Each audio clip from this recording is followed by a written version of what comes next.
ಯತ್ನಾಳ್ ಉಚ್ಚಾಟನೆ ರಾಜಕೀಯವಾಗಿ ಹೊಸ ಸ್ಥಿತ್ಯಂತರಗಳ ಕಾರಣ ಆಗುತ್ತಾ ಅನ್ನುವಂತಹ ಒಂದು ಪ್ರಶ್ನೆ ಇದೆ. ಯತ್ನಾಳ್ ಮುಂದೆ ಏನ್ ಮಾಡ್ತಾರೆ ಅನ್ನೋ ಪ್ರಶ್ನೆಗೆ ಸಂಬಂಧಪಟ್ಟಂತೆ ಇವತ್ತು ಉತ್ತರ ಕೊಟ್ಟಿದ್ದಾರೆ. ಅವ್ರು ಹೇಳ್ತಾ ಇದ್ದಾರೆ ಹೊಸ ಪಕ್ಷ ಕಟ್ಟೋ ಸುಳುವಿಗೆ ಸಂಬಂಧಪಟ್ಟಂತ ಮಾಹಿತಿಯನ್ನ ಯುಗಾದಿಯಂದೇ ಯತ್ನಾಳ್ ಅವರು ಒಂದು ಅನೌನ್ಸ್ಮೆಂಟ್ ಅನ್ನು ಮಾಡಿದ್ದಾರೆ. ಇದೇ ಕುಟುಂಬ ಪಕ್ಷದಲ್ಲಿ ಮುಂದುವರಿಸೋದಾದ್ರೆ ಜನಾಭಿಪ್ರಾಯವನ್ನು ಸಂಗ್ರಹಿಸಿ ಹಿಂದೂ ಪಕ್ಷ ಅಸ್ತಿತ್ವಕ್ಕೆ ನಾವು ತರಬೇಕಾಗತ್ತೆ ಅಂತ ಬಿಜೆಪಿ ಹೈಕಮಾಂಡ್ ಮತ್ತೊಮ್ಮೆ ಎಚ್ಚರಿಕೆಯನ್ನು ಕೊಡ್ತಾ ಇದ್ದಾರೆ. ಹಿಂದೂಗಳ ರಕ್ಷಣೆಗಾಗಿ ಹಿಂದೂ ಪಕ್ಷ ಅಸ್ತಿತ್ವಕ್ಕೆ ತರಬೇಕಾಗಿದೆ. ವಿಜಯದಶಮಿ ವೇಳೆಗೆ ಹೊಸ ಪಕ್ಷವನ್ನು ರಚನೆ ಮಾಡ್ತೀವಿ ಅಂತ ವಿಜಯಪುರದಲ್ಲಿ ಉಚ್ಚಾಟಿತ ನಾಯಕ ಬಸನಗೌಡ ಪಾಟೀಲ್ ಯತ್ನಾಳ್ ಅವರು ಹೇಳಿಕೆಯನ್ನು ಕೊಟ್ಟಿದ್ದಾರೆ. ಹಿಂದೂಗಳ ಮೇಲೆ ಯಾಕಂದರೆ ಹಿಂದೂಗಳು ಎಂದೂ ಆಕ್ರಮಣಕಾರಿಯಾಗಂಥ ಮನೋಭಾವನೆ ಇಲ್ಲ ನಮ್ಮದು. ನಾವೆಲ್ಲ ಸಹನ ಮಾಡ್ಕೊಂಡು ಬಂದೀವಿ.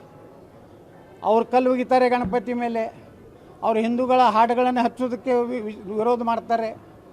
ಅವರು ಈ ದೇಶವನ್ನು ಎಂದೂ ಪ್ರೀತಿ ಮಾಡೋದಿಲ್ಲ. ಆದಾಗಿ ಅವರಿಗೆ ವಿಶೇಷವಾಗಿ ಕಾಂಗ್ರೆಸ್ ಅಂತರೂ ಮುಸ್ಲಿಂ ಪಕ್ಷ ಇದೆ, ಅದ್ರ ಬಗ್ಗೆ ನಾವು ಹೇಳೋದೇ ಬೇಕಾಗಿಲ್ಲ. ಅದು BJP ಹಿಂದೂ ಪಕ್ಷ ಆಗಬೇಕಂದ್ರೆ ಈ ರಾಜ್ಯದ ಜನ ಮತ್ತೊಂದು ಐತಿಹಾಸಿಕ ನಿರ್ಣಯ ಆಗ್ತದೆ.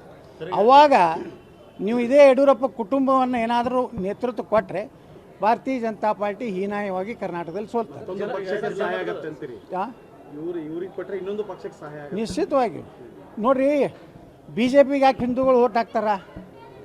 ಹಿಂದೂಗಳ ರಕ್ಷಣೆ ಆಗ್ತದೆ, ಅಭಿವೃದ್ಧಿ ಮಾಡ್ತಾರೆ, ಪ್ರಾಮಾಣಿಕರದಾರ್ತಾರೆ. ನೀವು ಯಾವುದೂ ಇಲ್ಲ ಯಡಿಯೂರಪ್ಪನವ್ರ ಕುಟುಂಬ ಏನು ಅಭಿವೃದ್ಧಿ ಮಾಡಿ ಉತ್ತರ ಕರ್ನಾಟಕಕ್ಕೆ ಮೋಸ ಮಾಡಿದ್ರಿ. ನೀವೇನು ಹೇಳಿದ್ರಿ? ಆಲಿಮಟ್ಟಿ ಡ್ಯಾಮ್ನಲ್ಲಿ ನನಗೆ 25,000 ಕೋಟಿ ರೂಪಾಯಿ ಕೊಡ್ತೀನಿ ಪ್ರತಿ ವರ್ಷ.